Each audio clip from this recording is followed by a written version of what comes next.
O meu nome é Andréia Loureiro, faço parte do grupo 3 do LIF, Plant Science and Crop Production. Vim falar sobre a influência da antracnose na oliveira, na qualidade do azeite e no projeto que estamos a desenvolver, que numa primeira fase implicou percebermos se existem novos fungos no olival português, fazemos a monitorização de alguns olivais, perceber o que está a acontecer em termos de mudanças de olival tradicional para olival super intensivo.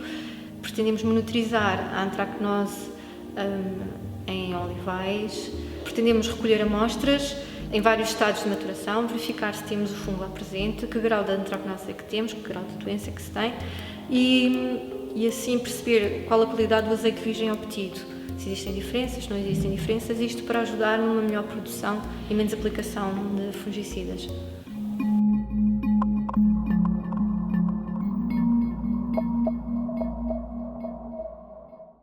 Algumas das coisas que eu vou apresentar, quem esteve presente na apresentação do grupo específico, é comum, porque o meu trabalho foi realizado lá.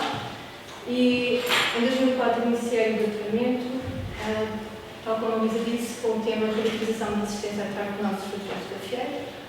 A antracnose dos frutos verdes é causada por um fungo biotrófico, que é um Polystotra callale, que origina estas lesões necróticas em pressão com esfoliação.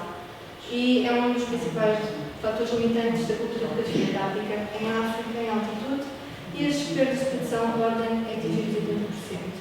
Falando um bocadinho do que eu fiz no doutoramento, numa primeira parte caracterizamos a gravidade do agente patogénico, com testes de patogenicidade, com perfis enzimáticos, com as técnicas moleculares de facto e sequenciação da região TDS.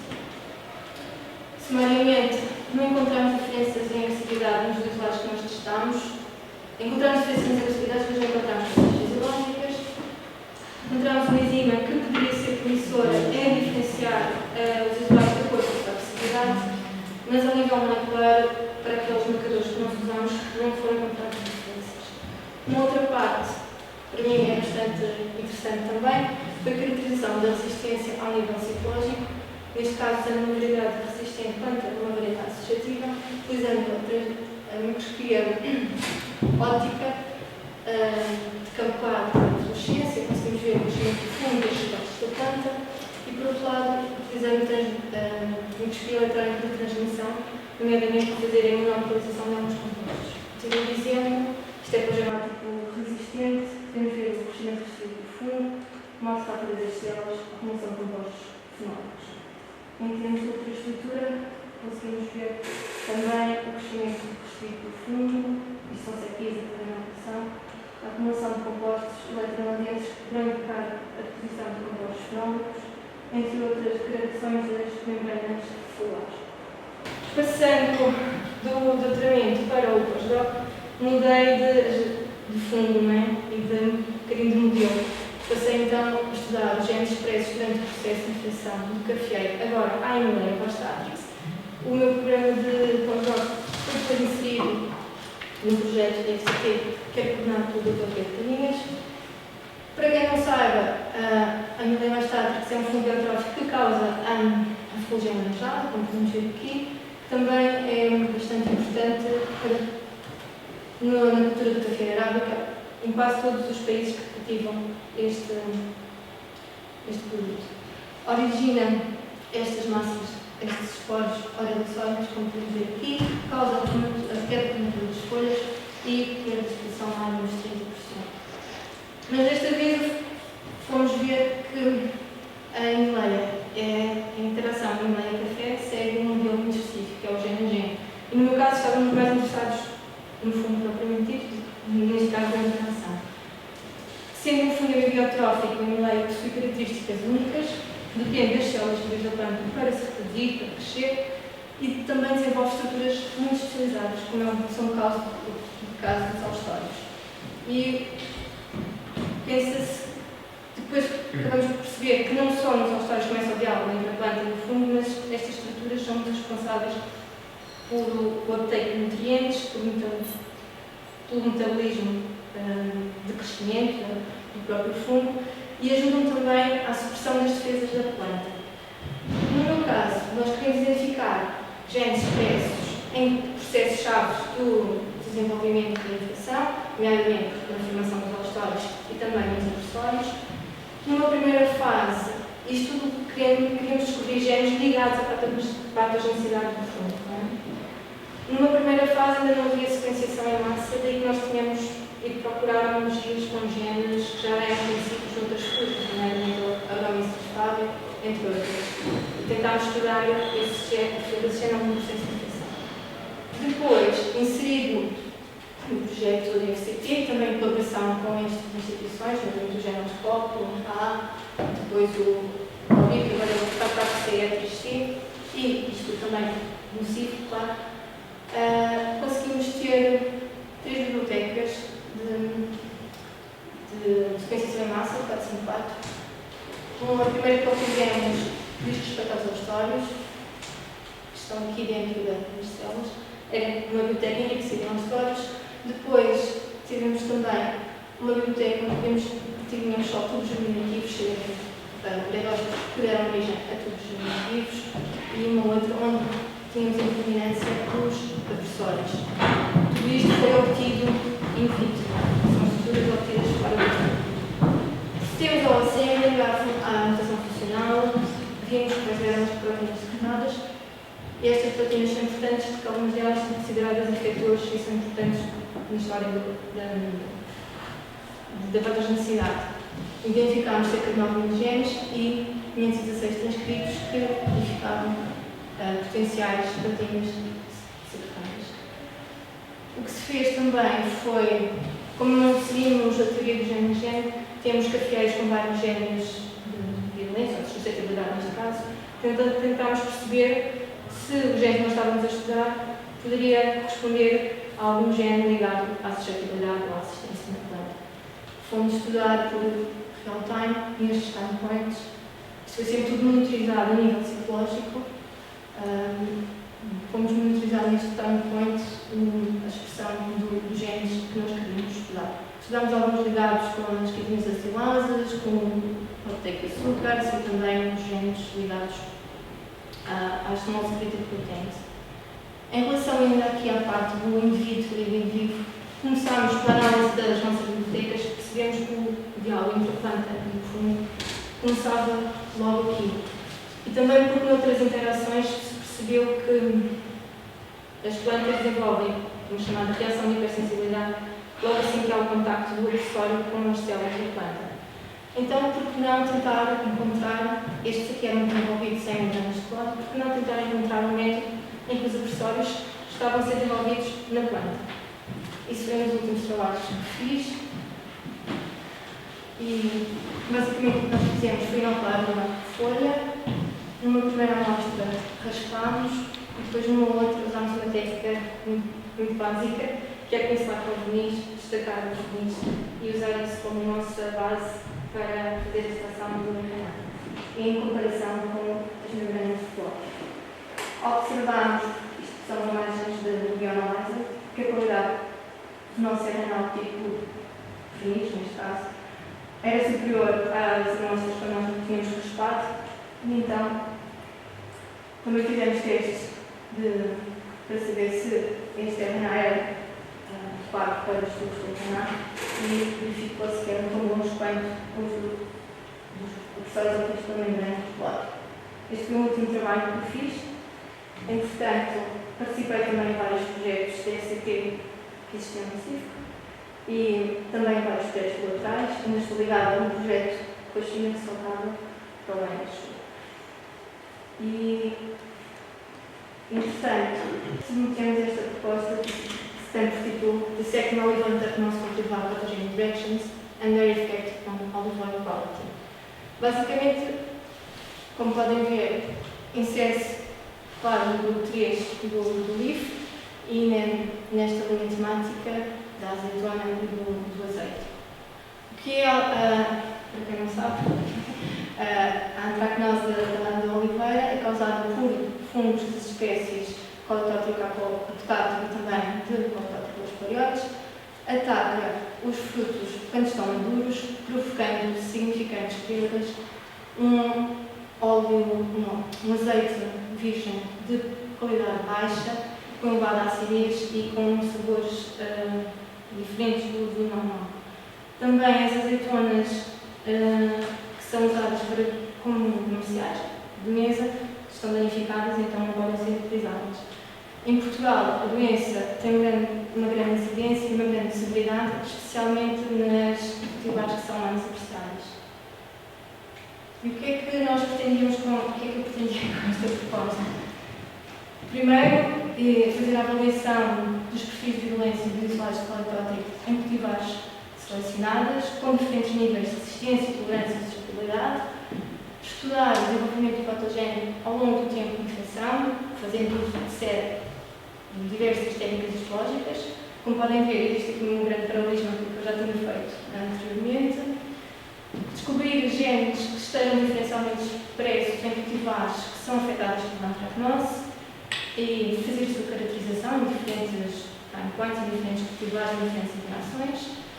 E avaliar se o tempo de colheita versus cultivar versus a antracnose e a sua severidade tem influência na qualidade do azeite virgem e nos seus parâmetros físico-químicos, procurando até certo ponto perceber se podemos de alguma forma minimizar o impacto da antracnose nessa cultura.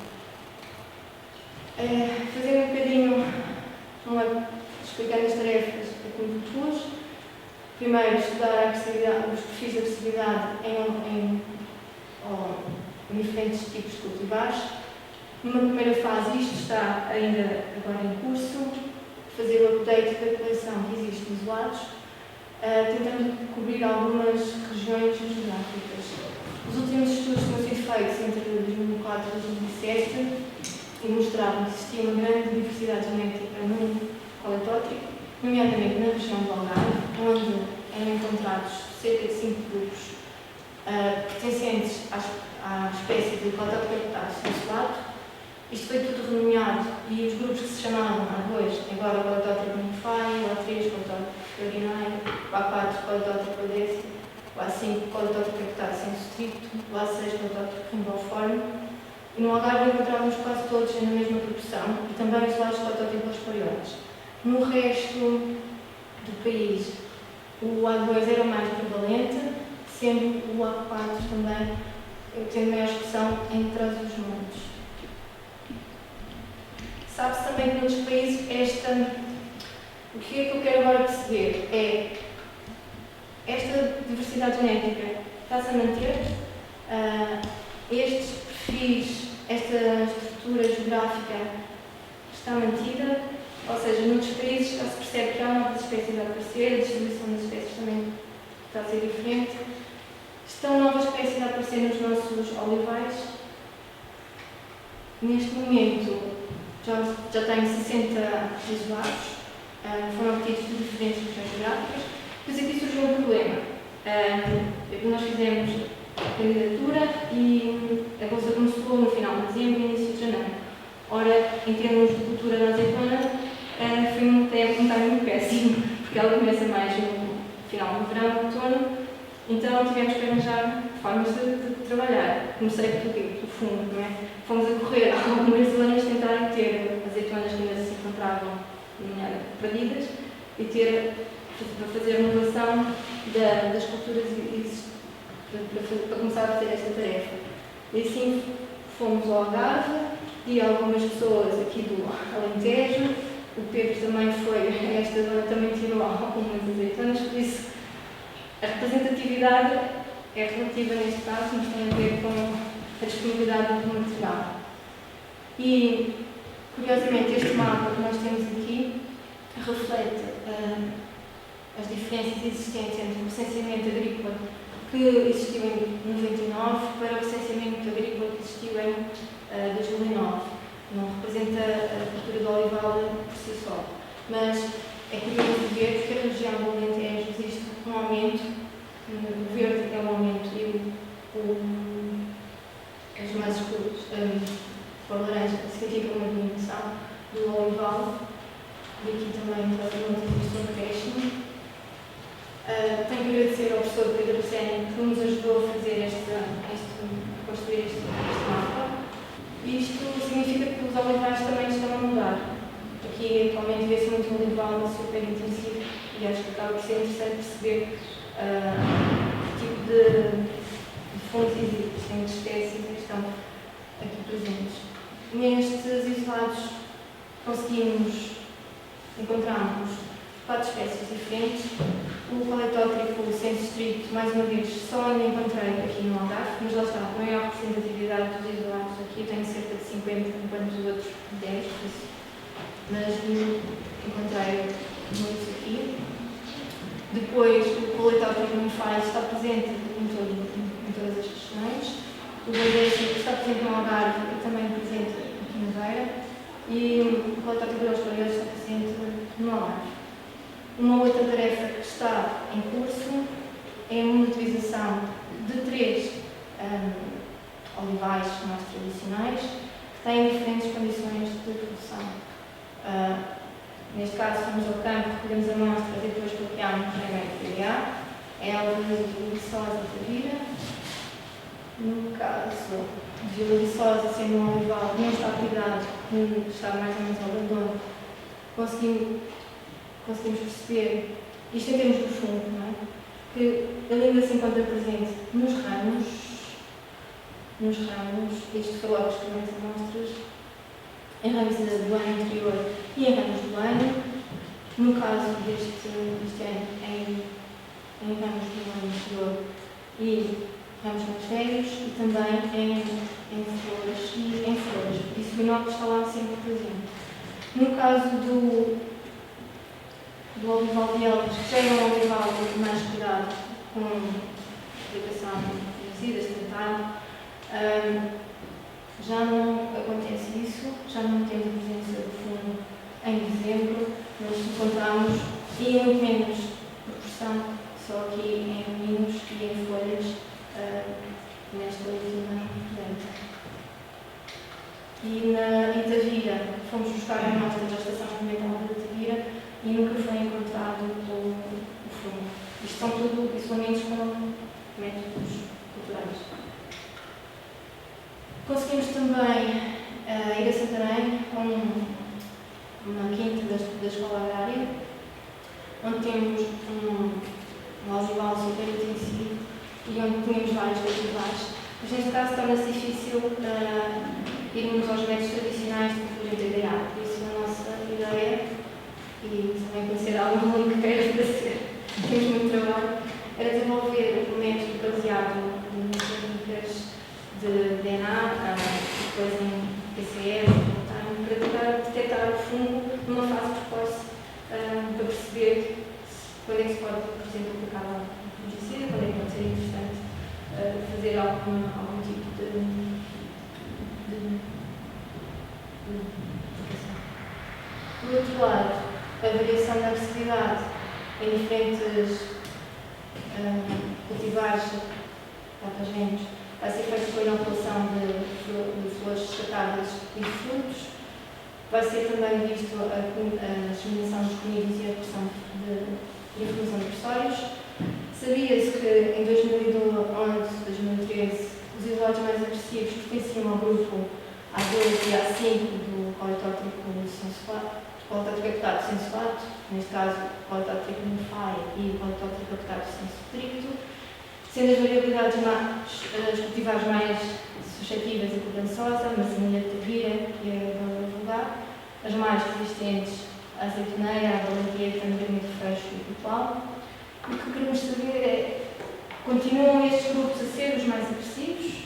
Existem outras diferenças? O padrão de agressividade é o mesmo que antigamente? São os mesmos cultivares? Perceber um bocadinho do que é que se está a passar agora, passado alguns anos. A outra tarefa diz respeito à histopatologia. Isto é só para dizer que já conhecemos bastante o que é que se passa. São trabalhos antigos realizados na casa, mas o que pretendemos saber é, essencialmente, estudar diferentes cultivares, diferentes interações, perceber o que é que está a acontecer, se o fungo germina da mesma forma. Isto tudo serão inoculações de laboratório, em condições controladas, não serão muito grandes. Perceber se as taxas de isenção são iguais, quais são os timings que as coisas estão a acontecer, qual é, se o fungo fica ali crescente e depois o que é que ele precisa, quanto tempo que ele demora até penetrar e desenvolver os sintomas, porque isso pode mudar conforme a agressividade do fungo também, se a variedade é mais ou menos suscetível. Ver quais são as respostas do fungo, as alterações que são induzidas na planta e, essencialmente, também estabelecer time points para análise molecular que eu gostaria de fazer a seguir. Isto entramos na terceira tarefa, que seria identificar genes diferenciados nos preços durante a suscetibilidade. Porque a suscetibilidade, porque nós, neste caso, não existe propriamente uma cultivar que seja resistente e assim também podemos, através da identificação de determinados GSTs, identificar processos moleculares que estão ligados ao desenvolvimento da doença. Os genes que sejam interessantes. E a ideia seria fazer isto como uma biblioteca superativa, controle versus suscetível e suscetível versus controle, para identificar os genes de interesse. Encontrando genes de interesse, analisá-los em diferentes interações e em diferentes time points, tentando encontrar algumas relações com a tolerância de campo. Por outro lado, e eu vou entrar na última tarefa, o efeito da antracnose na qualidade do azeite virgem, a ideia seria termos a amostra de azeitona em diferentes estágios de maturação, caracterizá-las em relação à solubilidade da antracnose, fazer a identificação do agente patogénico e depois extrair o óleo e verificar os vários parâmetros que são conhecidos na legislação, a acidez, os peróxidos, a composição de ácidos gordos, os fenóis, outros pigmentos como o tacoflóis e também perceber sensorialmente se ao longo das amostras são afetadas ou não pela antracnose. E a ideia é ver se, imaginemos que quando as azeitonas estão menos maduras, se também se tem um azeite de qualidade, poderá não ter antracnose, poderá ser necessário usar mais químicos para controlar. Pronto, são estratégias depois de proteção. No fundo, resumindo, queremos perceber as diferenças entre os cultivares e os agentes patogénicos a nível citológico e molecular, no fundo para tentar encontrar formas sustentáveis e duráveis de controle e também relacionar a qualidade do azeite e outros aspectos deste mesmo azeite, o sabor, a acidez, entre outros, ao desenvolvimento da doença e encontrar medidas de controlo mais eficazes. E pronto, é tudo.